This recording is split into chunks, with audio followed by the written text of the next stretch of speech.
এবং সেই জেহাদের রক্তের বিনিময়ে সর্বদলীয় ছাত্র গঠন হয়েছিল। এবং পরবর্তীতে এই 27 তারিখ গেল নভেম্বর, ডাক্তার মিলনকে হত্যা করা হলো। এর সাথে পেটোয়া বাহিনীরা গুলি করে হত্যা করলো। এবং এর পরবর্তী ইতিহাস আপনারা জানেন।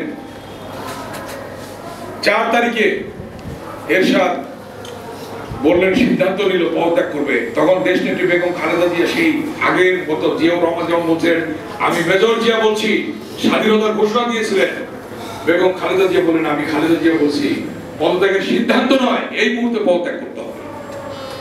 মনে আছে আপনাদের? এখন রাত 12টার সময়, 10টায় যখন এই ঘোষণা দিয়ে আসলো বিবিসি ভয়েস অফ আমেরিকা থেকে, তখন তো এত মিডিয়া ছিল না। রাত 12টায় আমরা এই প্রেস ক্লাবের সামনে এসে আমরা মিছিল বের করলাম।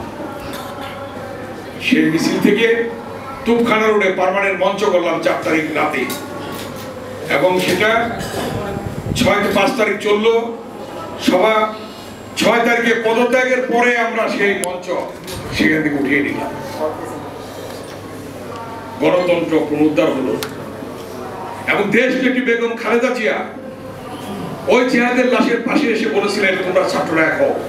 এবং এগুলি সংগঠিত করেছিলেন আজকে যিনি প্রধান অতিথি, তৎকালীন ছাত্র বিষয়ক সম্পাদক বিএনপি, আমাদের শ্রদ্ধেয় শিক্ষক, ঢাকা বিশ্ববিদ্যালয়ের অধ্যাপক জনাব ডক্টর খন্দকার মোশাররফ হোসেন।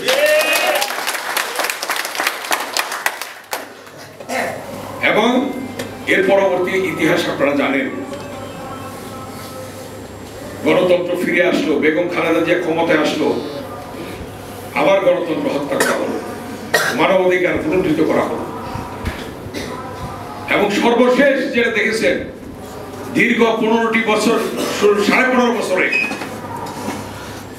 যে 3টি নির্বাচন হয়েছে, 3টি নির্বাচনই এটা কোনো নির্বাচন হয়নি।